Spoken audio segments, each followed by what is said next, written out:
Good morning. Welcome to our new temporary exhibit, Living Off the Land, Hunting, Fishing, and Gathering for Food in 18th Century Upper Louisiana.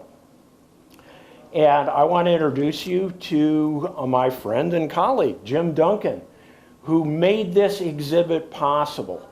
And not only is he a font of wisdom and knowledge, and also actually loaned us many of the artifacts in the exhibit, but he's a lot of fun to work with. And his background is in history and anthropology. He's been director of the State Museum. He's been in charge of programming and exhibits with Missouri Department of Conservation. He's been a teacher. He's a gunsmith that restores antique guns and firearms, and just an all-around good guy. And the exhibit, as I said, was a lot of fun to work on. It was a real learning experience, and I'm hoping you had fun too. What was it like for you working on this? Kind of deja vu. Yeah, it's a lot of fun to do this sort of thing. It really is. And the major importance, of course, is always the core of any exhibit, be it permanent or like this one, a very nice display. It's education, to teach interested people. Most of the exhibits are aimed at school kids. That was one of the criteria. How do you write the text?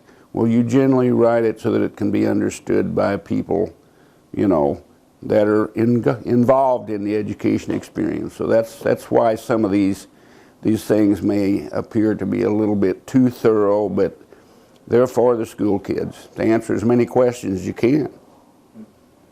And the artifacts that are in here, some of them are, as I said, from your own collection, some of them from other sources. Other sources. Yeah. Actually, quite a few sources. A lot of people helped with this.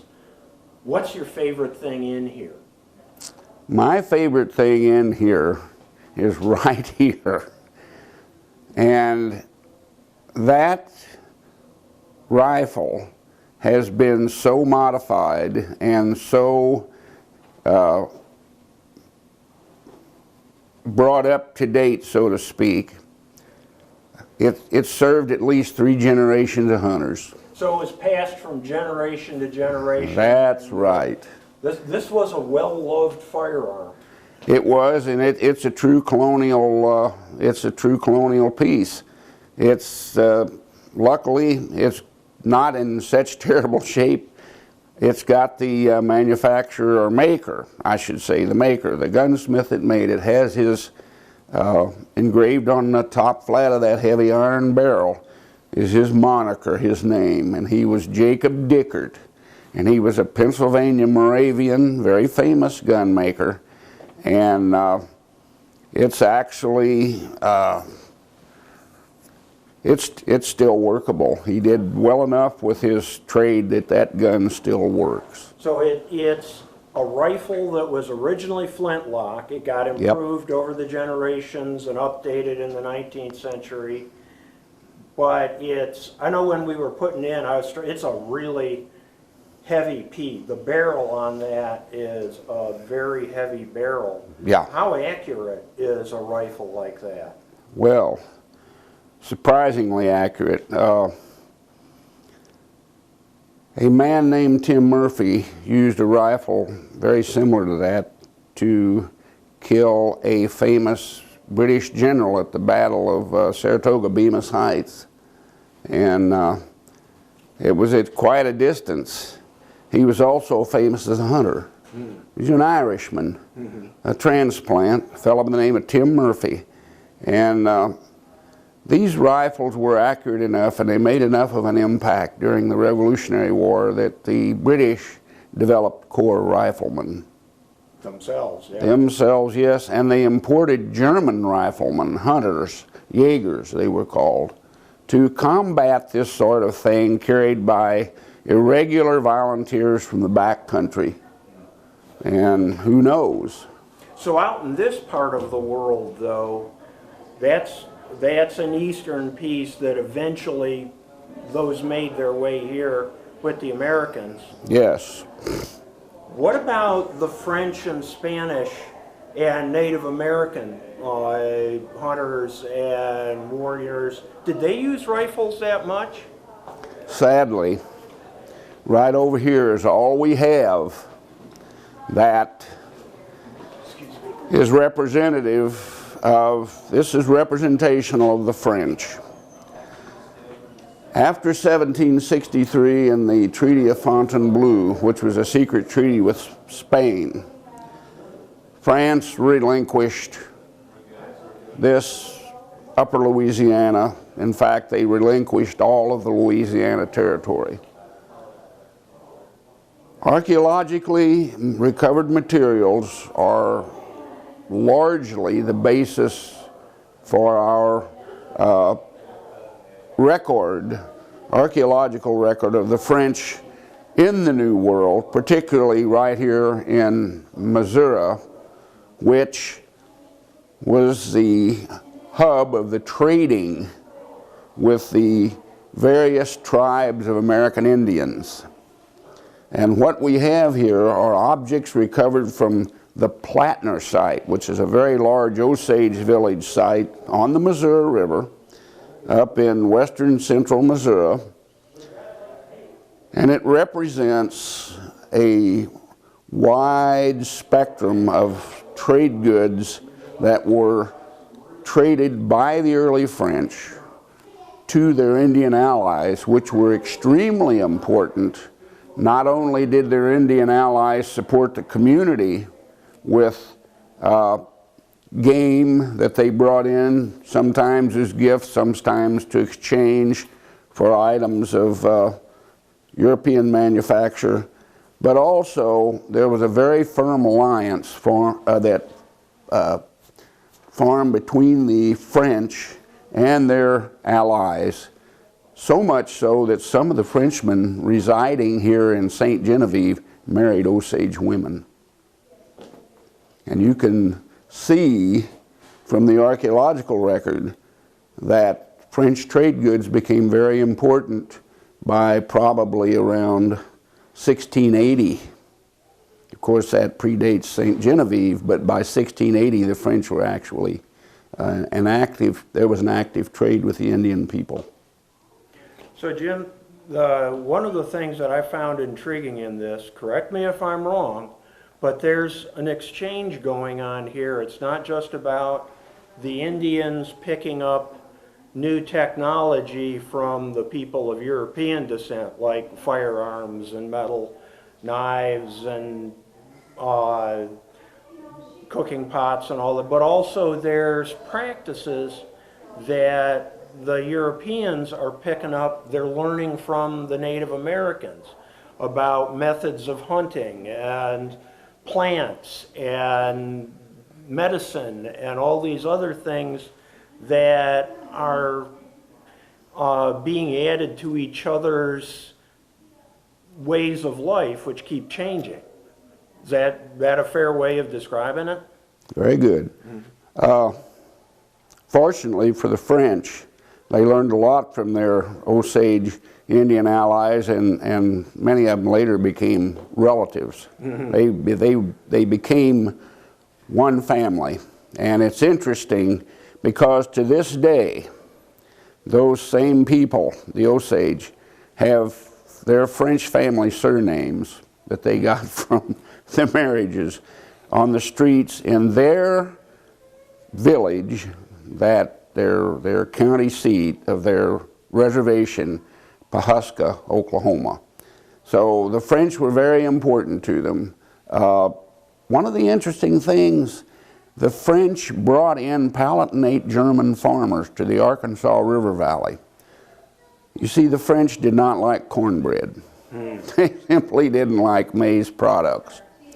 And I mean, the Indians had an amazing agricultural system, but maize being utilized as bread did not fit well with the French diet. The Scotch-Irish later on adopted it with full force, but the French had to have wheat bread.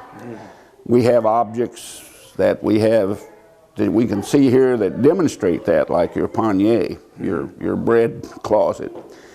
However, when they brought in Palatinate German farmers and began to raise European crops like wheat, the Indians picked up not necessarily the growing of wheat. Their crops were more productive and more suited to their diet as active hunters as well as sedentary farmers. But they learned to do things like make pickles from their German neighbors. And we had at a very early time Indian women actually adopting these means of food preservation, such as pickling. They didn't know about fermentation and vinegar and these things. And they very quickly picked up on it, and we find out that it shows up in their records very early.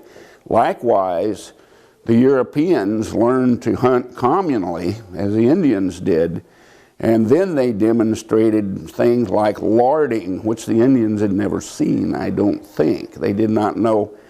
That could be true, but you know, the Inuits do larding, particularly with seabirds. And birds are small enough that you can preserve them over a period of time by larding them in large ceramic containers. And just things like that. There was a lot of cultural interchange, and the funniest part of it all is when an Indian woman married a Frenchman, she became Frenchified so fast, with the exception of maybe footwear, they totally adopted European dress. They did away with the old-fashioned Indian woman's dress and totally adopted very quickly. It was that's interesting. So like now, over in the corner there, we've got we're talking about gathering, and we have this figure of a woman with her apron full of wild grapes and European clothing, but you'll notice what's she wearing on her feet. Very well could have been. Yeah, that it's mine. Yeah, and that's one of the things that we have to remember, that as early as St. Genevieve is, it was an international community. And an Indian woman skilled in making white oak split baskets would be dressed totally, with the exception of footwear, as a European or French woman. So our figure right here, this is very good. Could either be a French woman wearing moccasin because they were simple and practical. Well, you've got to remember, after the baptism and the naming and the wedding ceremony, which the Jesuits pushed very hard for, she became French. I mean, that's the one thing that differentiates between the way the later English and Americans treated their Indian allies and friends. The French actually accepted them. The king referred to them as his children, just like all other people.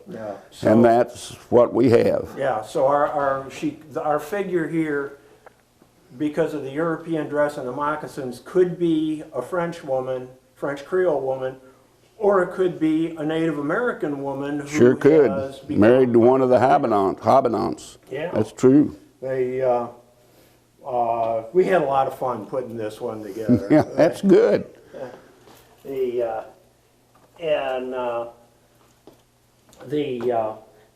other thing, so it's one of my favorite things.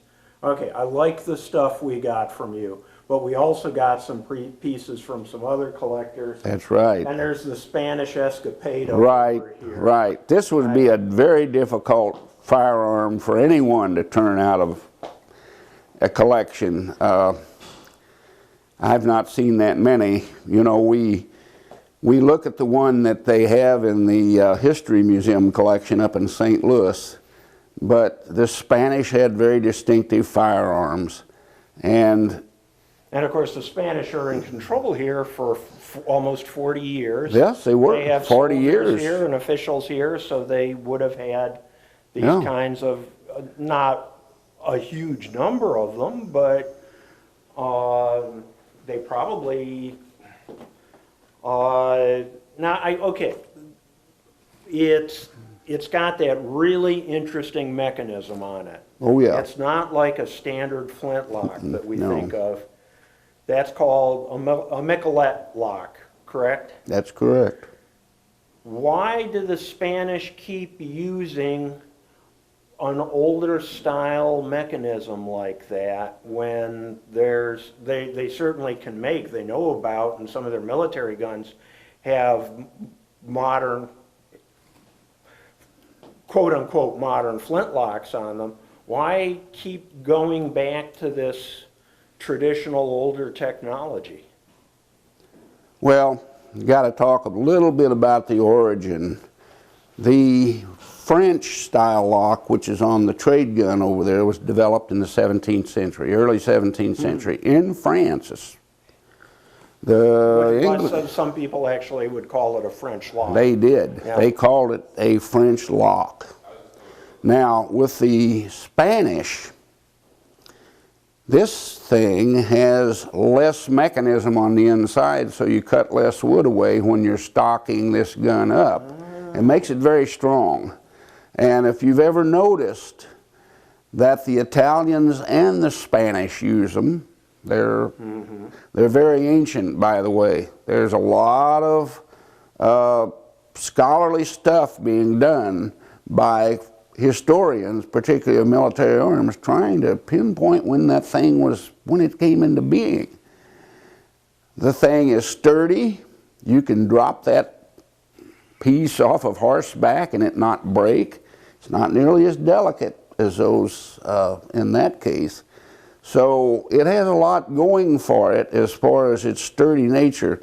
The other thing about those locks, those mainsprings are so strong that they will just about resist any kind of, we call them bugs, to keep that thing from not firing. In other words, it is less apt to misfire than one of those, and it's a lot less apt to break out in the middle of nowhere than one of those. Those are very difficult to repair, particularly if the cock breaks.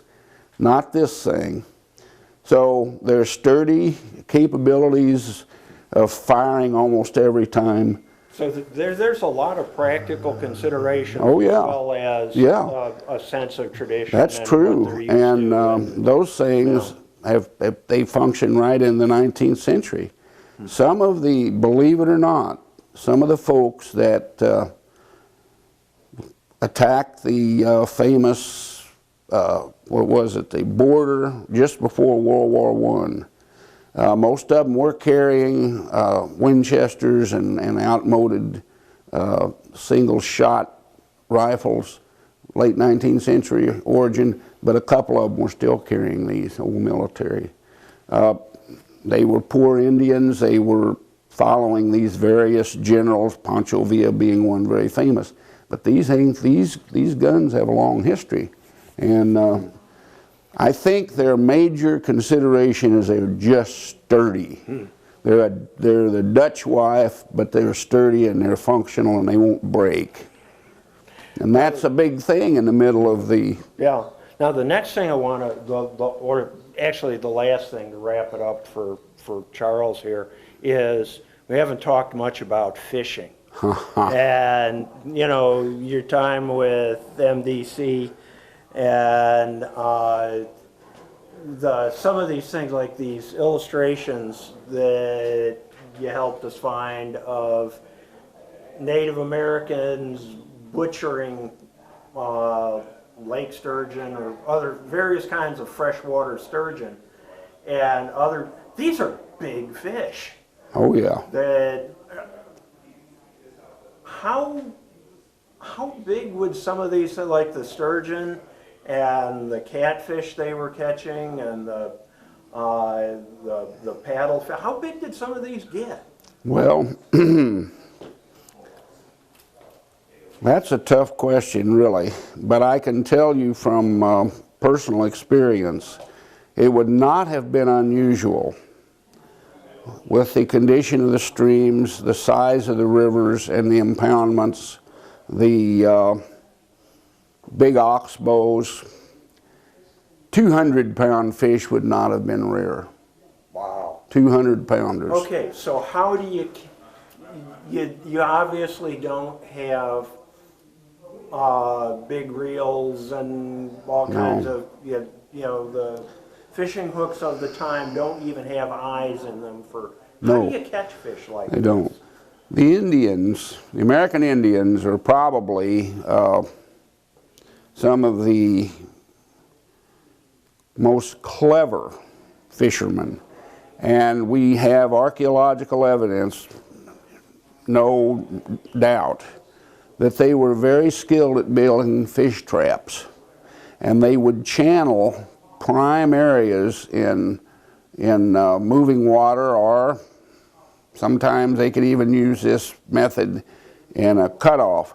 But they would build these fish traps, and the whole community would involve themselves. Now they've got a gig in here that's been much used and sharpened. Of course, we don't have any Native American gigs, but they made them. The Indians had good gigs. Spears. Great big fish spears. And they were barbed so that these huge fish couldn't struggle and flop and get off of them. And their skilled fishermen would man the sides of these traps, and all the women and children would literally drive the fish into these fish traps. And you would have not hundreds, but of pounds, we're talking tons of fish in the right season, particularly when some of the big river fish are spawning, is when they would catch them, and they would be exceptionally fat. The roe, I'm sure, were prized. Caviar. Yeah. And archaeologically, fish bones, fish scales, and all sorts of evidence of fishing are one of our major classification of objects and artifacts of that protohistoric and even earlier periods. So we know that they were much engaged in fishing, more so than we are today. And that's another thing. The very early French have left us record in their journals of their meals. The French weren't particularly as happy as the Indians were, but they tended to fix the fish, the maize, and the other oily, starchy seeds together into this concoction that we refer to today in several different terms, succotash. Mm-hmm. And the French were not really fond of it, but they'd eat it. But this was the staff of life of the American Indian. They ate a lot of fish, particularly the sedentary farming people, the Siouan speakers, and they were great fishermen, as were their neighbors who came later, the French. I'm not sure about Spanish. I've never read too much about them, but the French were great fishermen too. And then, of course, in the 19th century, the Germans became exceptionally interested in what's in the streams, and they even added some of their own species, sadly, invasive fish. Okay. So it's, this is just a sampling of some of the things we're going to show in the exhibit. It's, again, it's a temporary exhibit. It'll be here for about a year, and then we'll be putting. Now we got to start thinking about what we're going to put in here next. Well, we're going to have a meeting with. If any of the viewers out there have thoughts about what subject matter you might like to see in our next special exhibit here, let us know here at the Center for French Colonial Life in St. Genevieve, Missouri at 198 Market Street. We'd love to hear from you, know what you're interested in. We had a lot of fun working on this. I learned an awful lot, and Jim, I am in your debt, sir. Thank you. I've enjoyed being with you a lot. You're a good person to work with.